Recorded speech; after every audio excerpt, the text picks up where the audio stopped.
সুদানের মরুভূমির বুকে রচিত হল এক রক্তাক্ত কিন্তু গর্বের অধ্যায়। আবেই অঞ্চলে সন্ত্রাসীদের ভয়াবহ হামলায় শহীদ হয়েছেন বাংলাদেশের ৬ জন বীর শান্তিরক্ষী, আহত হয়েছেন আরও ৮ জন।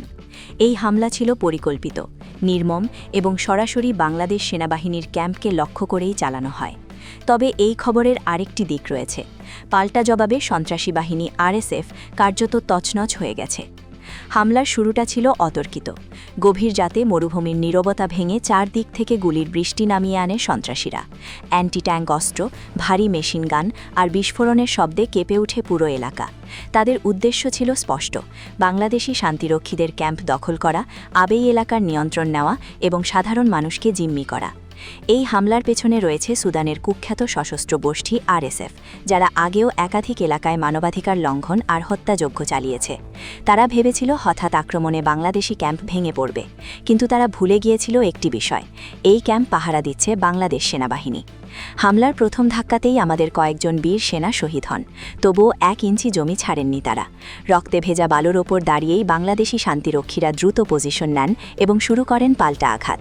সীমিত অস্ত্র আর প্রতিকূল অবস্থার মধ্যেও তাদের ফায়ারিং ছিল নিখুঁত, কৌশল ছিল পরিপক্ক। বাংলাদেশি সেনাদের পাল্টা আঘাতে মুহূর্তের মধ্যেই পরিস্থিতি বদলে যায়। আরএসএফ যোদ্ধারা ছত্রভঙ্গ হয়ে পড়ে। প্রত্যক্ষদর্শীদের মতে এই সংঘর্ষে অন্তত ৩০ থেকে ৩৫ জন সন্ত্রাসী ঘটনাস্থলেই নিহত হয় এবং আরও অনেকে গুরুতর আহত হয়। বহু সন্ত্রাসী অস্ত্র ফেলে পালিয়ে যেতে বাধ্য হয়।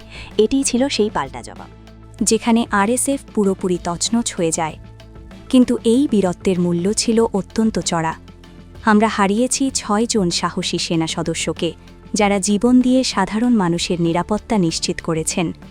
আহত ৮ জনের মধ্যে রয়েছেন ৩ জন নারী শান্তিরক্ষী, যারা পুরুষ সহযোদ্ধাদের সঙ্গে কাঁধে কাঁধ মিলিয়ে শেষ মুহূর্ত পর্যন্ত লড়াই করেছেন। তাদের সাহস বাংলাদেশের সামরিক ইতিহাসে চিরস্মরণীয় হয়ে থাকবে। এই ঘটনা আবারও চোখে আঙুল দিয়ে দেখিয়ে দিয়েছে আধুনিক যুদ্ধের নির্মম বাস্তবতা। আজকের যুদ্ধ আর শুধু সাহসের নয়, এটা প্রযুক্তির যুদ্ধ। ড্রোন, আকাশ থেকে নজরদারি, ভারী অস্ত্র আর আধুনিক সাপোর্ট ছাড়া যুদ্ধ মানেই অসম লড়াই। অথচ সীমাবদ্ধতা নিয়েই বাংলাদেশ সেনাবাহিনী শান্তিরক্ষা মিশনে দায়িত্ব পালন করে যাচ্ছে। বাংলাদেশ সেনাবাহিনী শুধু একটি বাহিনী নয়, এটি জাতির গর্ব। তারা নিজেদের রক্ত দিয়ে ভিনদেশের মানুষের শান্তি রক্ষা করে। কিন্তু প্রশ্ন থেকে যায়, আমরা কি তাদের যথেষ্ট নিরাপত্তা দিতে পারছি? আধুনিক সরঞ্জাম আর পর্যাপ্ত সুরক্ষা ছাড়া এমন উচ্চ ঝুঁকির মিশনে সেনা পাঠানো মানে তাদের মৃত্যুর মুখে ঠেলে দেওয়া। আবেইতে শহীদ হওয়া ৬ জন বীর সন্তানের আত্মত্যাগ কখনো বৃথা যাবে না। তারা প্রমাণ করে গেছেন, বাংলাদেশি সেনারা কখনো পিছু হটে না। তারা জীবন দেয় কিন্তু দায়িত্ব ছাড়ে না। শহীদদের প্রতি বিনম্র শ্রদ্ধা, বাংলাদেশ সেনাবাহিনীর প্রতি অগাধ সম্মান।